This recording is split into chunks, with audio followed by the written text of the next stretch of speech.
তুমিও মানুষ, হয়তো তোমার হৃদয় আছে, তোমার ভিতরে একটু হলেও ভালো একটি সত্তা বাঁচে।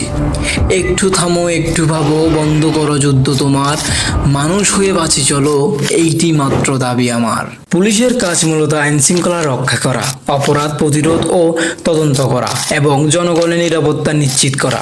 বিভিন্ন পরিস্থিতিতে পুলিশের ভূমিকা বিভিন্ন হতে পারে, যেমন শান্তি বজায় রাখা, জরুরি সেবা প্রদান করা এবং বিশৃঙ্খলা প্রতিরোধ করা। পুলিশের দায়িত্ব হচ্ছে জনগণের সুরক্ষা এবং শান্তি বজায় রাখা।